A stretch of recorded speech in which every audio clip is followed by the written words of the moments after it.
자, 여러분 입지계수 한번 보겠습니다. 자, 우리가 아까도 얘기했지만은 이 출제윤이 이제 27회쯤에 한번 나왔죠. 그럼 한번 나올 때 됐는데 이제 좀 중요한 그런 내용입니다. 이 번호는 뭐 알아서 붙이세요.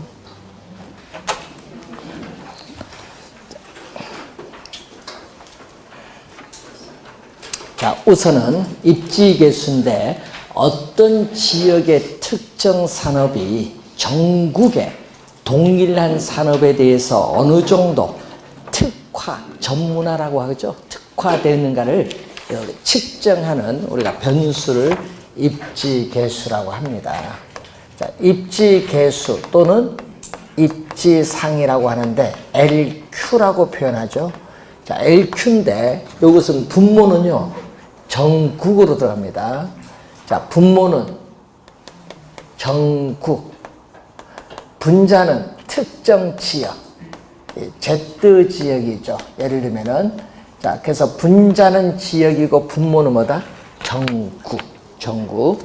자, 전국의 전체 산업, 많죠? 산업은 산업의 고용자 수, 고용 인구입니다. 그래서 전국의 I 산업, 예를 들면 섬유산업, 전자산업, 뭐 자동차 산업, 부동산 산업, 뭐 산업은 많겠죠.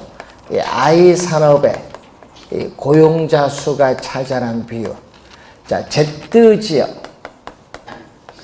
전체 산업, Z지역 전체 산업의 고용자 수에 대해서 우리는 Z지역 I 산업의 고용자 수가 차지하는 비율인데, 자, 전국 전체, 우리 표가 주어질 때 또 전국 I 산업, Z지역 전체, Z지역 I 산업, 이 표를 주어지면 요걸 가지고 이제 숫자 들어가면 돼요. 자, 그런데 이 계산한 값이 1보다 컸다. 1보다 크면 어떻게 되느냐? 자, Z지역이거든요. 자, 그럼 이게 Z지역이다. 그럼 이 Z지역에 I 산업에서 생산을 하면은 소비하고 판매한 나머지를 Z지역 경계 밖으로 뭐 할 수 있다? 수출할 수 있다. 왜? Z지역 전체 산업 고용자 수에서 I 산업 고용자 수가 차지하는 비율이 전국보다 뭐다? 크기 때문에. 그래서 수출하는 무슨 산업? 그 지역에 기반이 되는 산업이에요. 그래서 우리 인천 하면 대표적으로 뭐 대우가 자동차 산업, 자동차 GM 있잖아요. 그럼 광주, 전라남도 광주는 기아 자동차에서 자동차 산업 이런 식으로 기반 산업이에요. 자, 그런데 만약 이 값이 1보다 작으면 어떻게 돼요? 1보다 작으면 Z지역 전체 산업 고용자 수에서 I 산업 고용자 수가 차지하는 비율이 전국보다 작아요. 전국보다 작으면 이 지역에서 생산하고 소비, 판매하는 다른 지역으로 수출하지 못하는 무슨 산업? 비기반 부문의 산업이라고. 그러면 여기 1일 때는 분모 분자가 같기 때문에 전국 평균 수준으로 생산하기 때문에 자급자족의 상태다. 이렇게 보시면 되겠습니다. 그래서 계산을 해서요. 요거 뭐 판단하는 거 요걸 보시면 되는데, 자, 그럼 계산하는 문제 하나 보겠습니다. 4번 문제 한번 보겠습니다. 자, 프린트 4번 문제 한번 보시면은 다음은 각 도시별 산업별 고용자 수를 나타낸 표이다. 이 전자산업의 입지계수가 높은 도시 수는 나타내는 전자산업입니다. 자, 그러면 도시가 몇 개? A 도시, B 도시, C 도시 3개인데 LQ를 계산을 해야겠죠. LQ. 자, 각 도시의 LQ를 계산하는데 여러분은 분모는 좋아요. 분모는 전국이니까. 자, 맨 밑에 표의 전국과 맨 오른쪽 전체 만나는 몇 명? 2,000명. 그러니까 여기 전국 전체는 다 2,000명이에요. 2,000명. 그리고 전국 전자는 얼마? 맨 밑에 전국과 세 번째 전자가 만나는 몇 명? 1,000. 1,000이니까 여기 2분의 1이죠. 그럼 분모는 다 2분의 1이에요. 분모 2분의 1. 전국. 요건 다 똑같지 뭐. 이제 분자만 따지면 돼요. 자, 분자는 A죠? A 도시 전체 두 번째 줄 보세요. A 도시 전체 얼마? 400에서 전자 얼마죠? 100. 두 번째 줄 보시면 돼요. 150. 자, 50이죠? 분모 분자 50으로 나누면 이렇게 돼요. 분모 분자를 50 나눴어요. 자, 아까 우리 뺄 때 8과 1을 곱한 내항의 곱은 뭘로? 내항의 곱은 분모로.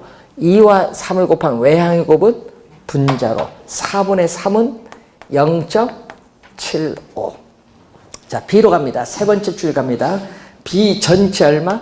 500. 전자 250. 요거 2분의 1이죠. 2분의 1, 2분의 1 약분하니까 1. 자, C로 갑니다. 네 번째 줄. 자, C 도시 전체 1100. 전자 얼마? 600. 공 두 개는 없어지니까 놔두고. 자, 요 두 개 곱하면 얼마죠? 내항의 곱 11. 외항의 곱 26, 12. 요 값은 1보다 커요. 그러면 어디가 가장 커요? 입지 개수는 C가 가장 크고, 그 다음에 B, 제일 작은 0.75, A, 5번 정답. 자, 이렇게 구한대. 이 구하는 요령은 쉽죠. 분모는 하나 구하면 다 똑같아요. 분모는 하나 구하면 다 똑같지. 여러분 27에는 도시 4개로 냈어. A, B, C, D. 하여튼 분모는 똑같다는 걸 명심해야 됩니다. 뭐만 따져보면 돼. 빨리. 분자만 빨리 계산해 보시면 돼. 항상.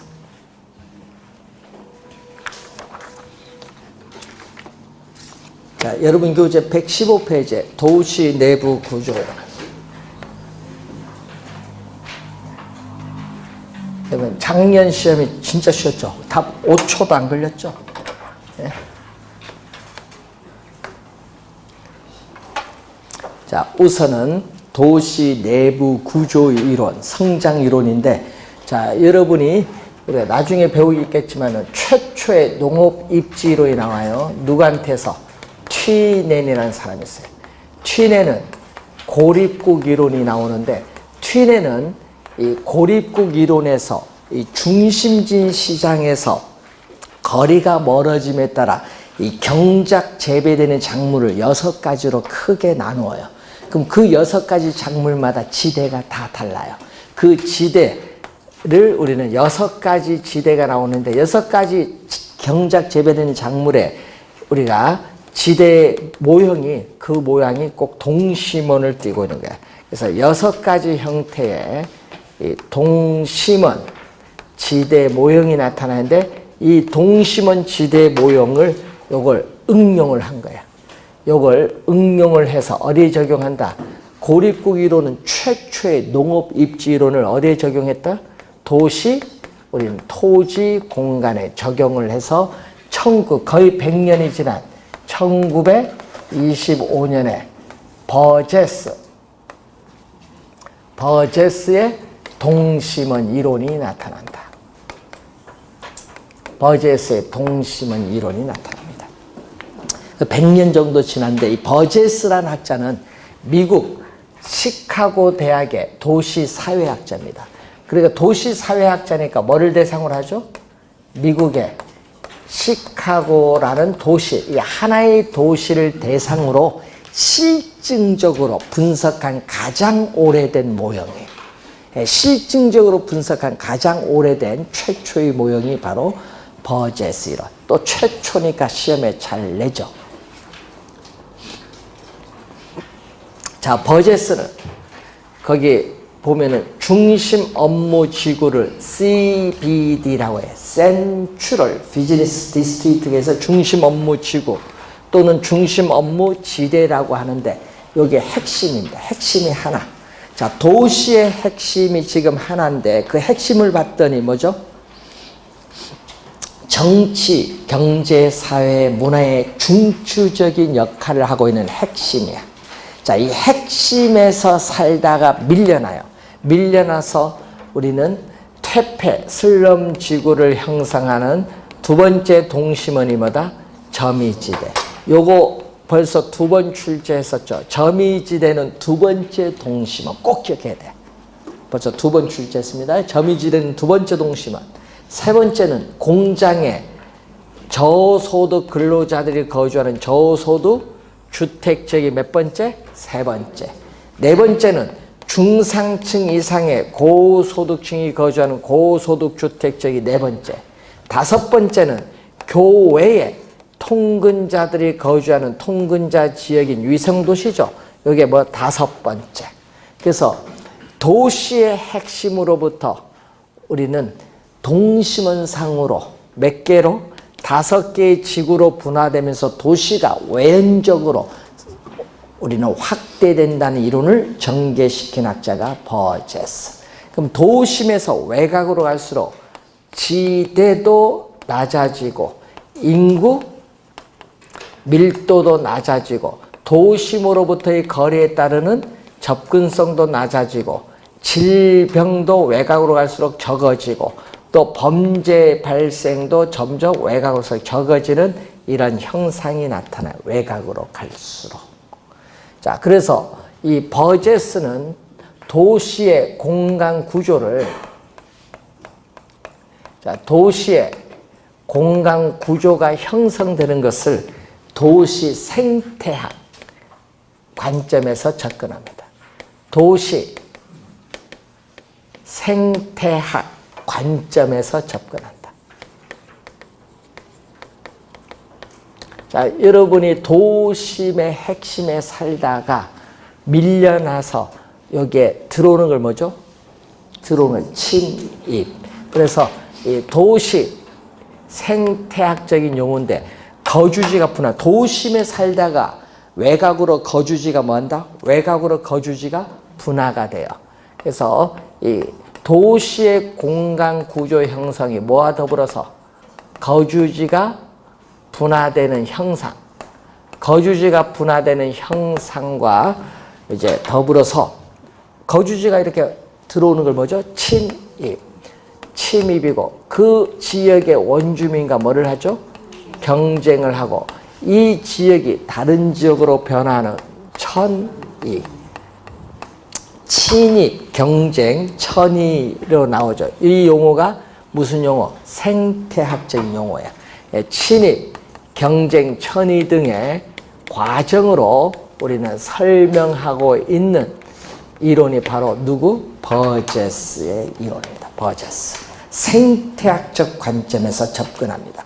그래서 버제스는요, 미국 하나만에서 시카고, 그래서 도시 내부 구조 성장 이론에 일반화하는 데는 결여되어 있다는 문제가 있어요. 왜? 하나의 도시만 분석했기 때문에. 그리고 또 도로교통수단의 발달이 이 동심원 형태를 변형시킬 수도 있는데 그 점을 간과하고 있다는 문제점을 가지고 있습니다. 그걸 고려해서 나타난 모형이 바로 언제?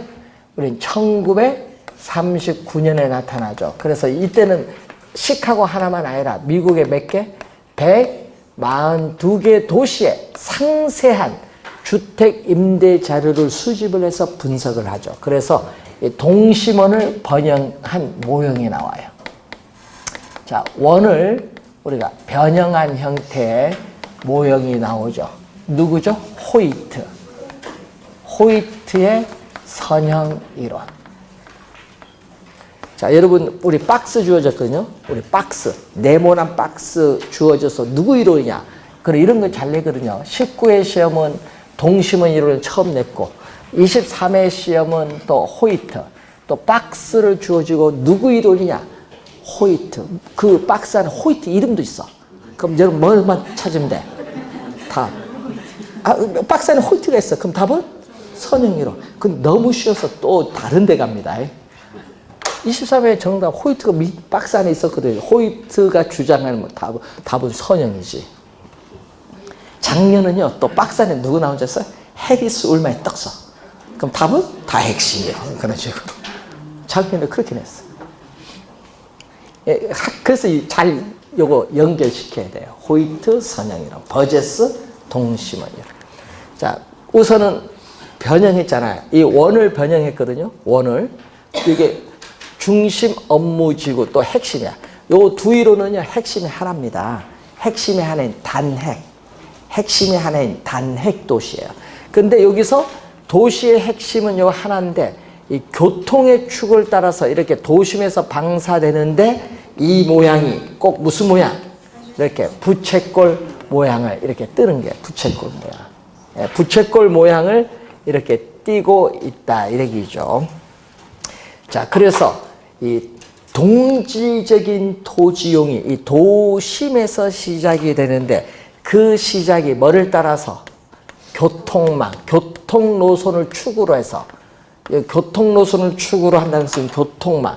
그럼 25회도 교통망이라는 말이 떴잖아요. 이 교통망을 따라서 도시가 성장, 확대가 되는데 그 모양이 무슨 모양을 띠고 있다? 선형. 선형을 우리는 선은 부채꼴 선자고요. 형은 모양이에요. 부채꼴 모양. 선형을 번역하면 부채꼴 모양인데 이것을 우리는 우리 요 형태를 우리는 쐐기라고 해요. 쐐기. 이 쐐기. 예? 그래서 웨지라고 하는데 이 쐐기 형태라고 돼요. 쐐기 형태. 예? 그래서 이 쐐기 형태, 부채꼴 모양으로 도시가 성장한다고 보는 이론이에요. 예, 요게 이 두 지문이 떴다 하면 누구 이론? 호이트 이론. 자, 여러분 고속교통망축 가까이에는 접근성이 좋아서 지가가 비싸요. 높은 가격을 지불할 수 있는 고소득층이 차지해서 뭐를 형성한다? 고급 주택지역을 형성하면은 고급 주택지역 좌우는 누가? 중급 주택지역이 형성이 돼요. 그리고 저소득층은 고소득층과 이해가 상반되기 때문에 정반대편에 저급 주택지역이 입지하는 경향이 있고 또 도심에 어떻게 돼요? 우리는 가까이에는 직장을 구하기 쉬운 도심 가까이는 저소득층이 입지를 많이 한다. 그렇게 생각하시면 돼요. 자, 그 내용이고, 자, 여러분 교재에 거기에 보시면은 선형 이론의 밑에서 네 번째 117페이지 보시면은 자, 높은 주택 가격을 지불할 수 있는 고소득층에 있어서의 입지 선택 능력이 도시에서의 주거 공간을 결정하는 중요한 관건이라고 주장한 학자가 누구? 호이트. 또 바로 위에 보시면은 도시가 자연적 장애물, 인공적 장애물이 적은의 동그라미. 자, 여러분 뭐가 있어요? 장애물 하면은 뭐 산이나 하천, 강, 호수 뭐 이런 거잖아요. 이런 장애물이 적은 방향으로 도시가 부정형, 정형적이지 않다. 부정형, 정형적이지 않다. 안일 부자니까 부정형을 띠면서 확장된다는 것으로서 허드의 최소 마찰 비용 이론과 일맥상통한다라고 또 주장을 합니다.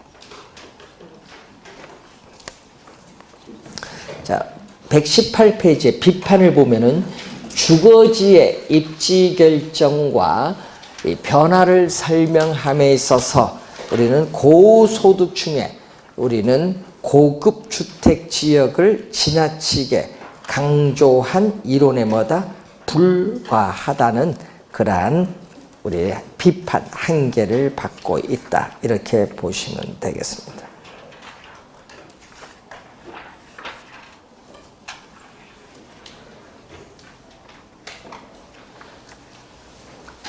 자, 118페이지에서 선형 이론을 교통 노선을 축으로 해서 우리는 도시가 성장되기 때문에 또 무슨 이론이라고 돼요? 축 이론이라고 돼요. 자, 1945년에 나타난 이론이죠. 요게 핵심이 하나인 단핵도시인데 이 맥켄지라는 학자가 주창을 하면서 해리스와 누구냐면은 울만, 해리스와 울만의 연구에서 나타나는 다 핵심 이론. 핵심이 하나가 아니네요. 여러 개네요. 핵심. 자, 도시가 성장함에 따라 핵심의 수도 증가해요. 핵심의 수도 증가고 그러한 복수, 2개 이상의 복수의 핵심 주변에서 도시가 성장한다는 이론이 다핵심 이론입니다. 그래서 원래 도시는 핵심이 하나잖아요. 이 도심이 기능이 전문적으로 분화되면서 도심도 있고 부도심도 나타나. 그래서 현대의 대도시나 신도시에서 설명하기 좋은 이론이 바로 다핵심 이론입니다. 자, 그럼 다핵심 이론이 출제를 했는데 거기 보시면은 우리가 나와 있죠. 밑에서 118페이지 세 번째 보시면은 도시가 성장하면 아까 핵심의 수가 증가하고 도시는 몇 개 흩어져 있는 이산된 핵심으로 구성되어 있다라는 게 우리가 중요한 내용이죠. 자, 다핵 오른쪽 성립 요인이 나오네요. 네 가지. 자, 작년에 이 네 가지 중에 박스 안에 작년 시험에요. 이 박스 안에 네 개가 나왔거든요. 네 개 중에 세 개가 그 다핵 성립 요인이 세 개가 나오고 하나가 뭔지 아세요? 해리스 울만이 나왔어요. 그 답은 뭐다? 다핵심 이론이지. 작년에 박스로 출제했는데 그래서 여러분 29회 시험에 박스로 또 물었고요. 28회도 다핵심 이론이 정답이었어요. 28회도. 28구회가 다 다핵심 이론에서 정답 묻고 있는데 하여튼 다핵심 이론을 보면은 네 가지가 나오죠. 거기 보니까 어떤 활동은 특정의 위치나 특수한 시설을 요구함으로써 다핵이 성립해요. 이 지문도 작년에 냈고 또 동종, 여러분 같은 업종의 부동산 활동은 같은 업종이니까 뭐도 상호, 집합 모여요. 이익을 추구하기 때문에 뭐죠? 직접 모이는 거, 직접 지향성이 나타나죠.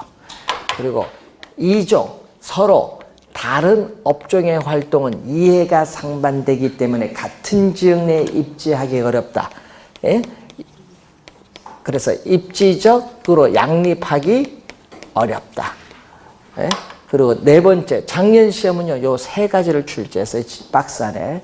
네 번째는 뭐죠? 자, 도심은 어떻게 이래요? 지대가 비싸요. 그래서 도심의 높은 지대를 지불할 수 없는 업종은 지대가 싼 외곽에 입지함으로써 다핵이 성립하죠. 뭐가 있다? 지대 지불 능력의 차이가 있습니다. 네 가지가 다핵을 성립시키는 요인.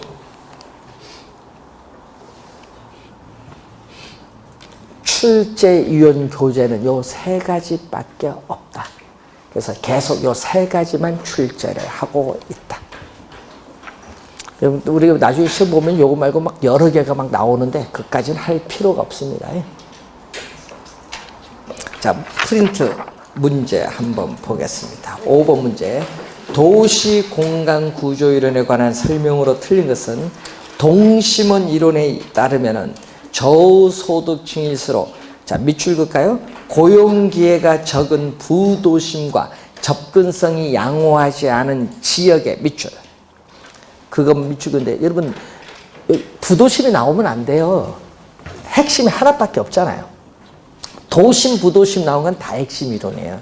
그래서 1번이 정답이지. 그럼 어떻게 돼요? 동심원 이론은 뭐다? 동심원 이론은 저소득층은 어떻게 돼요? 저소득층은 고용 기회가 많은 도심 지역에 뭔다?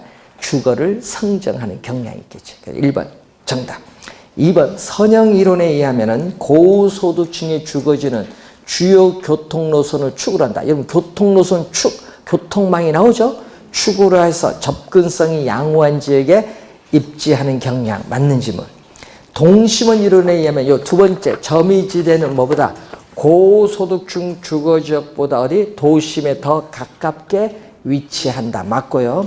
다 핵심 이론에서 도시는 하나의 중심지가 아니라 몇 개의 이산된 중심지로 구성되고 있고, 동심원 이론은 도시의 공간 구조를 도시 생태학적인 관점에서 접근을 하고 있다. 그래서 정답은 1번이 정답입니다.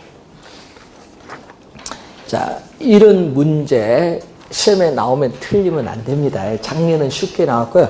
올해 시험 같은 경우에는 올해는 새 내용을 다 물을 수 있어요. 여러분 25회도 3개 다 물었잖아요. 28회도 그렇고. 그래서 3개를 다 묶어서 출제할 수 있다. 지금 푼 문제처럼.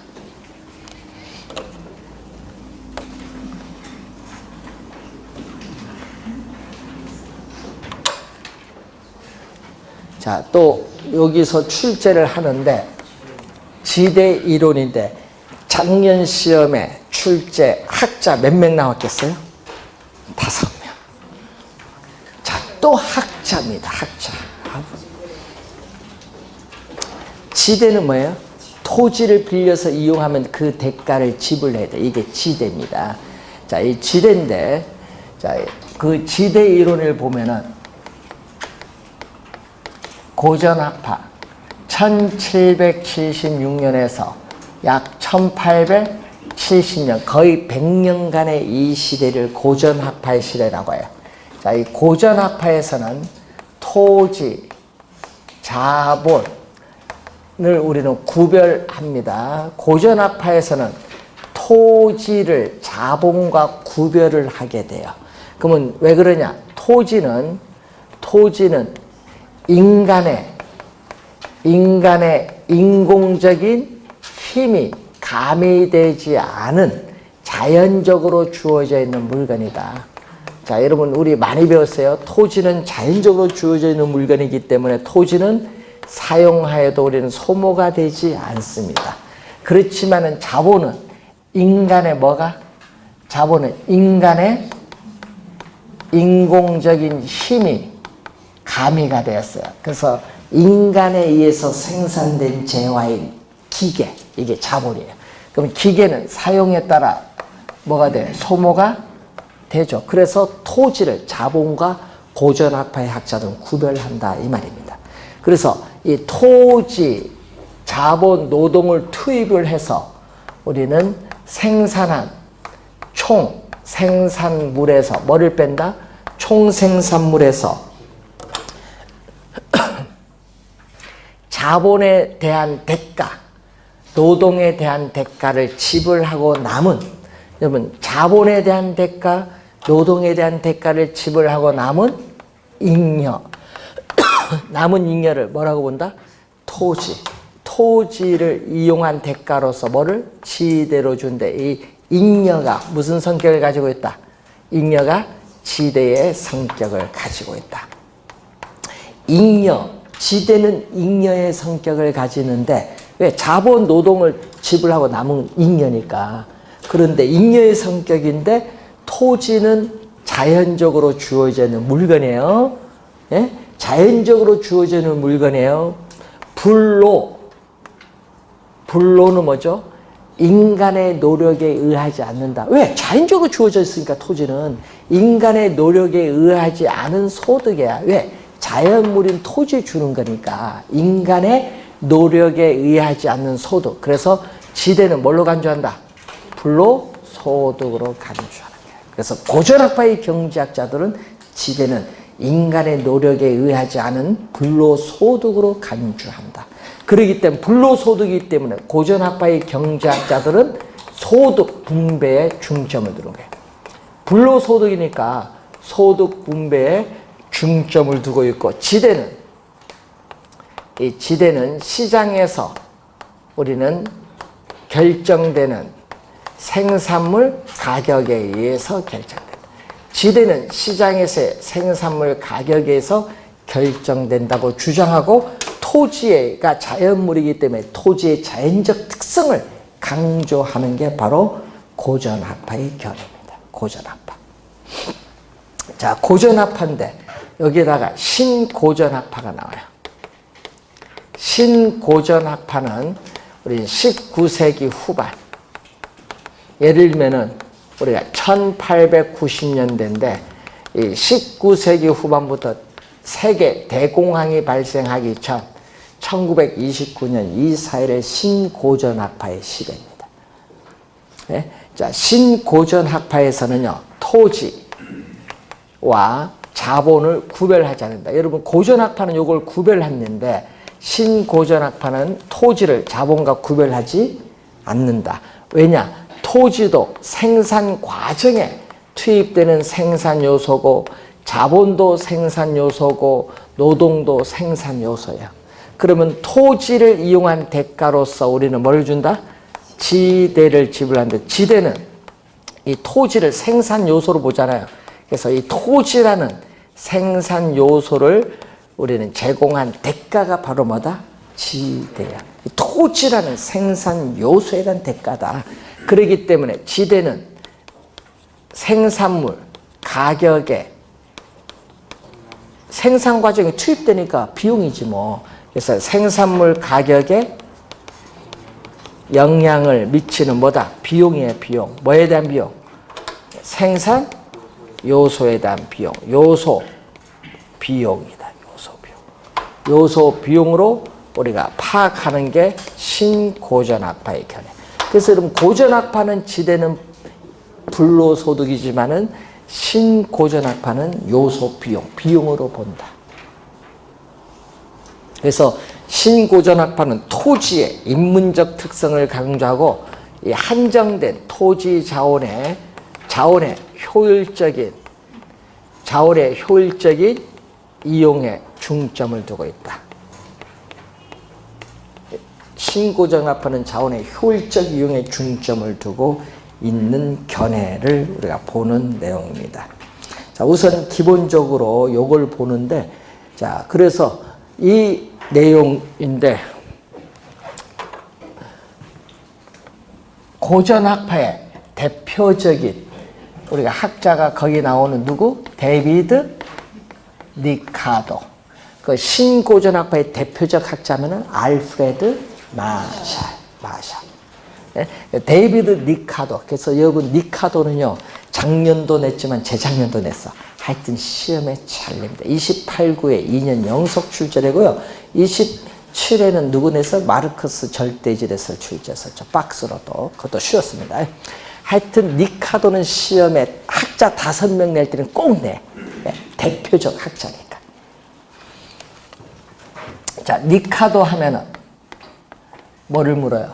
차액 지대에서. 차액 지대에서. 또 이거 연결시켜야 돼요. 리카도 하면 차액 지대에서.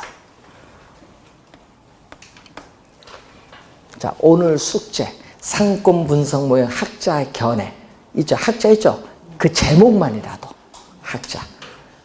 지대이론 학자, 도시 내부 구조이론 학자. 어디 소속됐는지만이라도 소속되는 걸 알아야 뭐 이제 찾아내죠.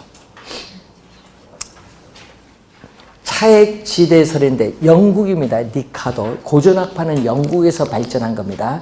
그럼 영국에서 농업용 토지의 비옥도입니다. 영국에서 경작되고 있는 농업용 토지의 뭐다? 비옥도. 여러분 토지의 비옥도가 좋으냐 나쁘냐 상당히 중요하죠. 비옥도가 좋으면 어떻게 돼요? 생산량은 많을 거고 비옥도가 좋으면 생산량은 적겠지.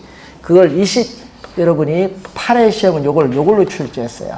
질적인 차이로 출제했어요. 비옥도의 차이를 28회는 질적인 차이.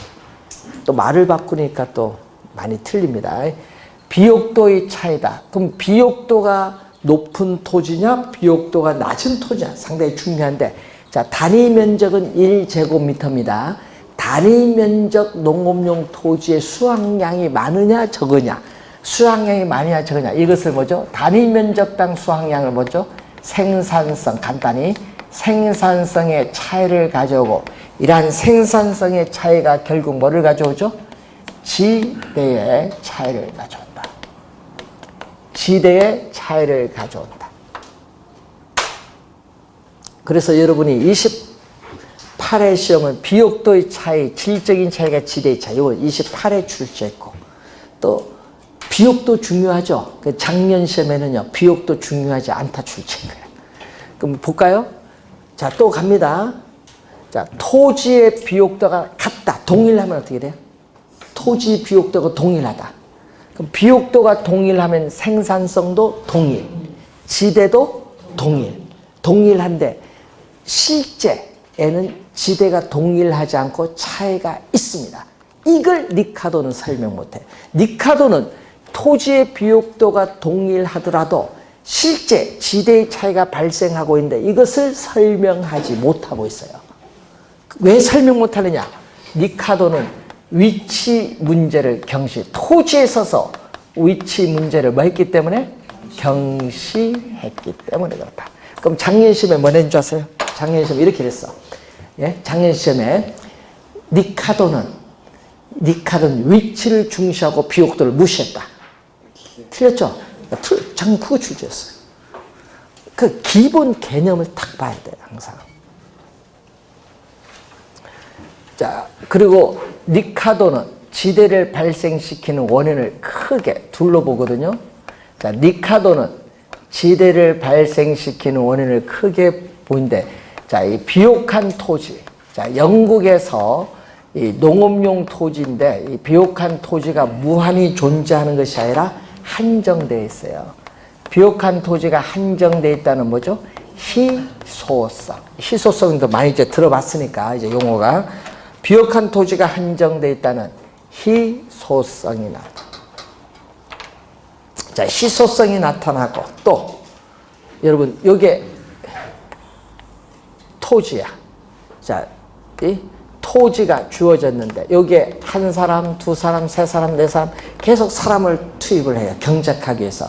그러면 어떻게 돼? 점점 사람이 투입이 많아질수록 생산량은 증가하는데, 더 이상, 사람을 몇 명 이상 더 이상 투입하면요, 총 생산량의 증가분은 오히려 줄어요. 왜? 토지는 한정됐기 때문에. 총 생산량의 증가분은 점점 어느 단계를 지나면 줄어들어요. 너무 많이 투입하니까. 이걸 뭐라고 해요? 수학 체감의 법칙. 수학 체감의 법칙이 또 작용하고 있다.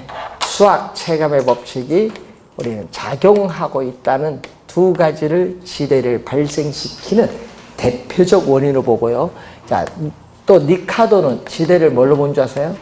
니카도는 지대를 시장에서의 생산물 가격에서 뭐를 뺐다? 생산물을 생산한 비용 뺀 생산비를 니카도는 뭐라고 한다? 지대라고 보는 거예요. 니카도는. 그런데 그럼 니카도는 토지의 비옥도가 높은 토지를 뭐죠? 우등지.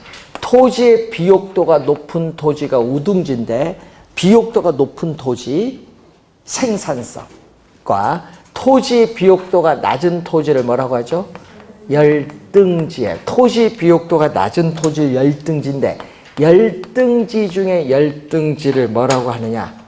우리는 최열등지, 가장 열등지다. 열등지 중에 열등지. 이것을 우리는 한계지라고 해요. 자, 이 한계지는요, 최열등지는 여러분, 영국에서 경작 재배되고 있는 농업용 토지, 이 농업용 토지의 생산성이, 농업용 토지의 생산성이 가장 뭐한다? 가장 낮은 토지. 이 가장 낮은 토지가 바로 한계지죠. 가장 낮기 때문에 어떻게 돼? 한계지에서는 생산물 가격과 생산비가 일치를 해요. 생산물 가격과 생산비가 일치해요. 생산성이 가장 낮은 토지다. 가장 낮다. 그래서 가장 낮기 때문에 이걸 기준합니다.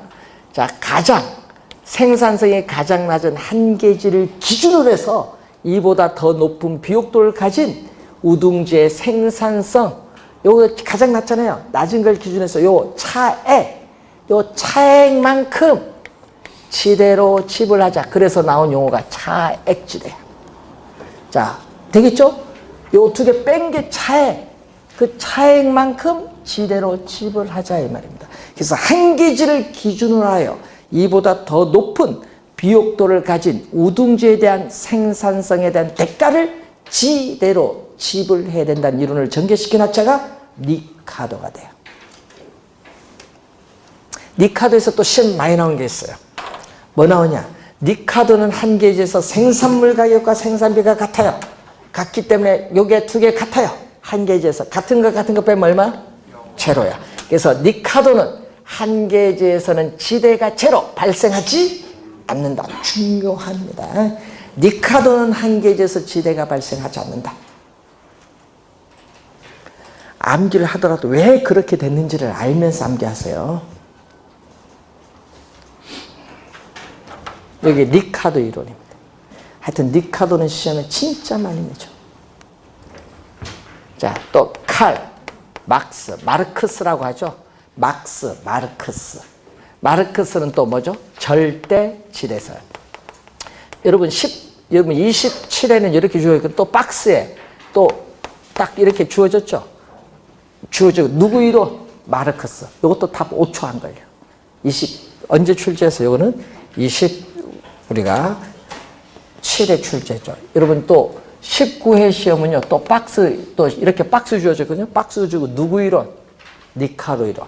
또 27회는 또 이렇게 박스 주어주고 누구 이론? 마르크스. 그러면 28, 9회는 학자 견해 나왔으니까 30회로 박스가 나올 수도 있고 학자 5명 견해 나올 수도 있고. 자, 지금 학자 몇 번째? 2번째. 학자 2번째 갑니다. 자, 마르크스는 토지의 비옥도의 차이에 따르는 생산성의 차이와는 무관하다. 관계 없다. 없고, 마르크스는 자본주의 사회에서 토지는 뭐가 됐어요? 여러분, 토지는 국공유지가 아니에요. 사유화가 됐어요.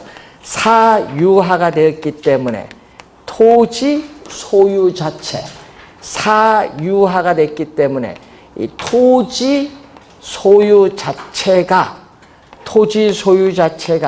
지대를 발생시키는 원인이라고 줍니다.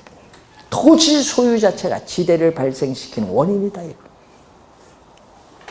그래서 토지 소유자는 단지 토지를 소유한다는 그 자체로 인해 지대가 발생해요. 그래서 아무리 한 개지 또는 한 개지 밖에 있는 토지라 할지라도 토지 소유자가 달라 요구하면 지불해야 돼. 그래서 한 개지에서도 뭐가 발생한다? 지대가 발생한다고 주장하는 학자가 누구다? 마르크스. 또 시험에 2번 출제해서 한 개지에서 지대가 발생한다 설명하는 학자가 누구? 마르크스. 꼭 기억해야 돼. 20회 시험에도 정답 물었고 또 우리가 4회 시험에도 정답 물은 것 같아. 정답 질문 많이 나옵니다. 요거 2개 비교 잘 해내야 돼요. 지대.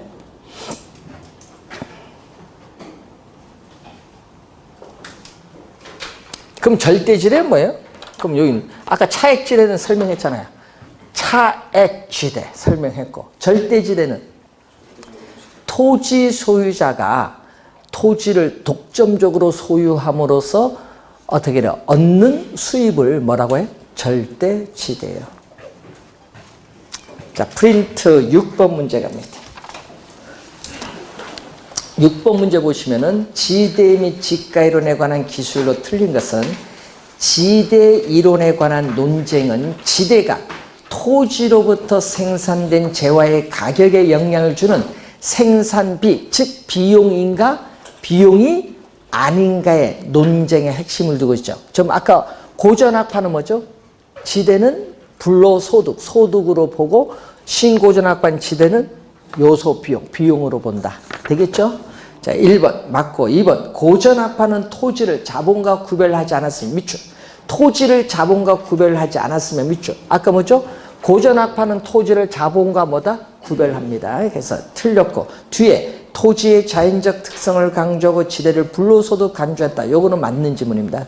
2번 정답이고 3번 신고전학파는 지대는 잉여가 아니라 생산 요소에 대한 대가이므로 지대는 생산물 가격에 영향을 주는 요소 비용으로 파악한다. 요소 비용 포인트죠. 자, 마르크스의 절대지대설에 따르면 지대는 토지 소유자가 토지를 소유하는 그 자체로 인해서 발생하는데 따라서 한 개지 밖에서도 토지 소유자가 요구하면 지대가 발생하죠. 네, 맞는 질문입니다. 자, 리카도의 차액지대설에 의하면은 곡물 수요가 증가하면은 이 재배 면적을 확대하게 되며 이 경우 비옥도와 위치에 서서 열등지와 우등지가 발생하게 되는 바 지대는 뭐를 기준? 한 개지를 기준으로 이보다 생산력이 높은 토지, 이 우등지의 생산성에 대한 대가를 뭐라고 한다? 우리는 차액지대라고 하죠. 맞는 지문이죠.